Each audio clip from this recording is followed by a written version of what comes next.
Hello welcome to everyone. आज हम इस वीडियो में एसएससी जीडी में पूछे गए प्रश्न को देखेंगे और ये आपके लिए काफ़ी इम्पोर्टेंट रहने वाला है, क्योंकि अगर आपका एग्ज़ाम अगले कुछ दिनों में है तो इनसे ही प्रश्न आने की संभावना है और इनसे ही रिलेटेड प्रश्न पूछे जा सकते हैं। तो आप वीडियो को पूरा देखिए और उसके बाद जो है वो एग्ज़ाम का तैयारी कीजिए। जिस प्रकार से प्रश्न पूछा जा रहा है उसी प्रकार से। तो चलिए आगे बढ़ते हैं और देखते हैं। सबसे फर्स्ट प्रश्न है, हड़प्पा सभ्यता में हल का साक्ष्य कहाँ से मिला है? तो बनवाली से मिला है। अगर बात करें जोते हुए खेत का साक्ष्य तो ये मिला है कालीबंगा जो कि राजस्थान में है। अगर बात दूसरा प्रश्न जो है वो पूछा गया है 2021 का G20 शिखर सम्मेलन का आयोजन कहाँ हुआ? तो 2020 का G20 शिखर सम्मेलन इटली में हुआ था। अगर बात करें 2022 का तो ये इंडोनेशिया में होगा और 2023 में इंडिया में होगा। तो ये भी आप जरूर याद रखिएगा, आगे आने वाले शिफ्टों में इनसे भी प्रश्न पूछे जा सकते हैं। चलिए आगे बढ़ते हैं और नेक्स्ट प्रश्न देखते हैं। जैसा कि 2019 का करंट अफेयर से भी प्रश्न पूछा जा रहा है, तो आप जो भी अवार्ड 2019 में और 2020 में और 2021 में दिया गया है उनको एक बार जरूर देख लें। उनसे एग्जाम में जो है वो प्रश्न आने की संभावना है। आगे बात करें, व्यास सम्मान 2019 किसको दिया गया? तो नासिरा शर्मा जी को दिया गया था, उनके उपन्यास कागज की नाव के लिए। अगर बात करें ज्ञानपीठ पुरस्कार 2019 किसको दिया गया? तो अकितम अच्युतम नामूत्री को मलयालम भाषा के लिए ज्ञानपीठ पुरस्कार 2019 दिया गया था। चलिए आगे बढ़ते हैं और नेक्स्ट प्रश्न देखते हैं। अगला प्रश्न है, हुंड्रू जलप्रपात किस नदी पर है? तो हुंड्रू जलप्रपात स्वर्ण रेखा नदी जो कि रांची में है स्थित है। आगे बात करें, भारतीय कम्युनिस्ट पार्टी की स्थापना कब हुई? तो 26 दिसंबर 1925 ईस्वी को भारतीय कम्युनिस्ट पार्टी की स्थापना हुई थी।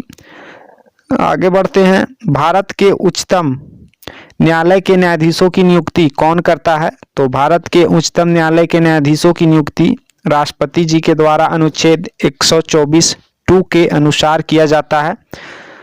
नेक्स्ट प्रश्न है, ऐसा कौन सा भारतीय क्रिकेटर है जिसने जबड़े पर पट्टी बांधकर 14 ओवर गेंदबाजी की थी? तो अनिल कुंबले हैं, इन्होंने वेस्ट इंडीज के खिलाफ ये कारनामा किया था।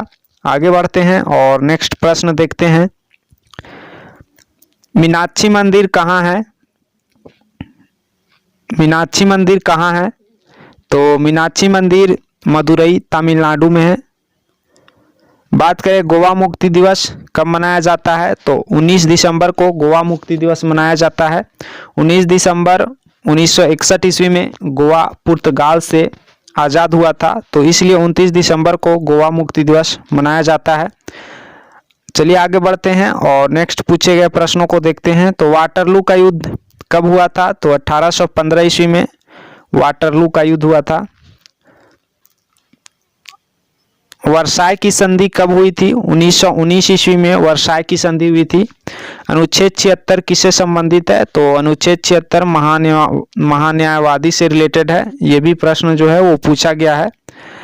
आगे देखते हैं नेक्स्ट प्रश्न, सुधीरमन कप किस खेल से संबंधित है? तो बैडमिंटन से है।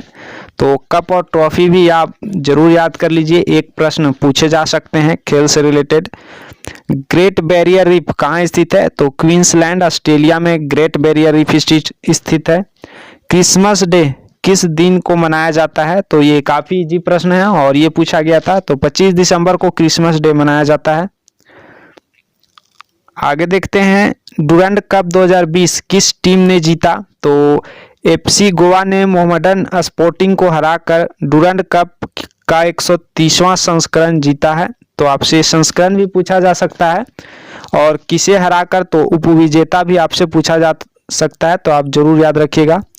आगे बढ़ते हैं, लॉर्ड कर्जन के समय में बंगाल का विभाजन कब हुआ था? तो 1905 ईस्वी में लॉर्ड कर्जन के समय में बंगाल का विभाजन हुआ था। आगे बढ़ते हैं और नेक्स्ट क्वेश्चन देखते हैं। अगला प्रश्न है, वर्ष 2020 में जसप्रीत बुमराह को बीसीसीआई द्वारा कौन सा पुरस्कार दिया गया था? तो 2020 में जसप्रीत बुमराह को पॉली उमरिगर पुरस्कार बीसीसीआई द्वारा दिया गया था। 1857 की क्रांति का समापन कहाँ से हुआ था? तो 21 सितंबर 1857 को 1857 की क्रांति का समापन दिल्ली में हुआ। आगे बढ़ते हैं। अगला प्रश्न है, विधानसभा का गठन कब किया गया? विधानसभा नहीं, यहाँ पे संविधान सभा होगा, सॉरी टाइपिंग में मिस्टेक है। तो संविधान सभा का गठन 6 दिसंबर 1946 ईस्वी को हुआ था और संविधान जो है पूरी तरह से बनकर तैयार 26 नवंबर 1949 को हुआ था और इसको लागू 26 जनवरी 1950 में किया गया था। आगे बात करें, रानी की वाव किस नदी के तट पर है? तो सरस्वती नदी के तट पर है और यह गुजरात के पाटन में स्थित है, तो ये भी आप जरूर याद रखिएगा। आगे बढ़ते हैं और लास्ट प्रश्न है, राष्ट्रपति किस अनुच्छेद के तहत क्षमादान देता है? तो अनुच्छेद 72 के तहत जो है राष्ट्रपति जो है वो क्षमादान की शक्ति राष्ट्रपति में निहित है। तो इसी प्रकार के वीडियो के लिए चैनल को सब्सक्राइब कीजिए, लाइक कीजिए।